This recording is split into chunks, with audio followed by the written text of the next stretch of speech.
नमस्ते सुधी भक्तजन। आज हम सुनेंगे भक्ति आंदोलन के सूर्य एयर प्रेम के साक्षात अवतार श्री चैतन्य महाप्रभु की वह दिव्य जीवन गाथा जिसने भारत के आध्यात्मिक और सामाजिक स्वरूप को सदा के लिए बदल दिया। ये गाथा है उस युग की जब भारत का समाज ऊंच नीच के भेदभाव और धर्म के नाम पर शुष्क कर्म कांडों में जकड़ा हुआ था। उस अंधकारमय समय में नवद्वीप की धरती पर एक ऐसे ज्योतिर्मय पुरुष का आविर्भाव हुआ जिन्होंने सिखाया कि ईश्वर को पाने का मार्ग केवल प्रेम और हरिनाम संकीर्तन है। बात 1486 ईस्वी की है। फाल्गुनी पूर्णिमा की वह शाम प्रकृति के अद्भुत संकेतों से भरी थी। आकाश में चंद्र ग्रहण लगा था और परंपरा के अनुसार हजारों लोग गंगा के तट पर हरिनाम संकीर्तन कर रहे थे। ठीक है, उसी मंगलमय क्षण में जगन्नाथ मिश्र और माता शची देवी के आंगन में एक दिव्य बालक ने जन्म लिया। नियम के पेड़ के नीचे जन्म होने के कारण माता ने उनका नाम निमाई रखा। बालक का शरीर शुद्ध सोने की तरह चमकता था, इसलिए लोग उन्हें गौरांग या गौर कहकर पुकारने लगे। इसी ज्योतिषियों ने भविष्यवाणी की थी कि यह बालक साधारण नहीं, साक्षात विश्वंभर है। बचपन के निमाई अत्यंत चंचल थे। गंगा तट पर ब्राह्मणों के कपड़े छिपा देना या पड़ोसियों के घर से माखन चुरा लेना या उनके रोज के खेल थे, लेकिन उनकी उस मनमोहक मुस्कान के आगे किसी का क्रोध नहीं टिकता था।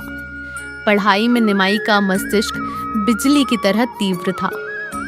किशोरावस्था में ही वे व्याकरण और न्याय शास्त्र के ऐसे अद्वितीय विद्वान बने कि बड़े बड़े तर्कशास्त्री उनसे शास्त्रार्थ करने से डरते थे। उन्होंने अपना स्वयं का टोल पाठशाला खोला और पंडित निमाई के रूप में प्रसिद्ध हुए। उस समय उनके भीतर ज्ञान का अहंकार तो था, लेकिन भक्ति का उदय होना अभी शेष था।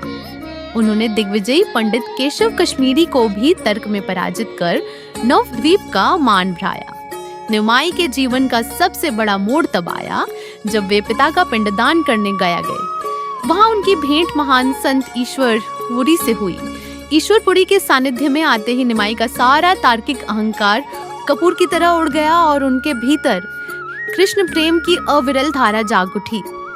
गया से लौटे निमाई अब वह पुराने तार्किक पंडित नहीं रहे थे। उनकी आंखों से हर समय आंसू बहते और जुबान पर केवल कृष्ण नाम रहता। उन्होंने अपने शिष्यों से कहा, भाइयों, अब मैं तुम्हें सांसारिक विद्या नहीं पढ़ा सकूंगा, क्योंकि मुझे अब हर अक्षर और हर शब्द में केवल मेरे साईंवरे कृष्ण ही दिखाई देते हैं। बस निमाई के नेतृत्व में नवद्वीप में संकीर्तन आंदोलन की शुरुआत हुई। वे गलियों में झूमते हुए कहते थे, नाम लो प्रेम मिलेगा। उनके साथ नित्यानंद प्रभु और अद्वैत आचार्य जैसे महान भक्त जुड़ गए। उन्होंने घोषणा की कि भगवान के नाम पर सबका समान अधिकार है, चाहे वह राजा हो या रंक। जब नवद्वीप के दो कुख्यात और अत्याचारी भाई जगाई और मधाई ने संकीर्तन मंडली पर हमला किया और नित्यानंद प्रभु को घायल कर दिया, तब महाप्रभु ने क्रोध के बदले उन्हें गले लगाकर एक क्षमा और करुणा दी। इस अलौकिक प्रेम ने उन कठोर पापियों का हृदय सदा के लिए पिघला दिया और वे भी परम भक्त बन गए। मात्र 24 वर्ष की आयु में समस्त जगत के कल्याण के लिए उन्होंने मोह माया और घर परिवार का त्याग कर संन्यास ले लिया। संन्यास के समय उनकी माता शची और पत्नी विष्णुप्रिया का त्याग भी अद्वितीय था। उनका नया नाम हुआ श्री कृष्ण चैतन्य। संन्यास के बाद वे जगन्नाथपुरी चले गए। वहां उन्होंने प्रकांड विद्वान सार्वभौम भट्टाचार्य को अपनी भक्ति से मंत्रमुग्ध कर दिया। इसके बाद महाप्रभु ने पैदल ही पूरे दक्षिण भारत की यात्रा की।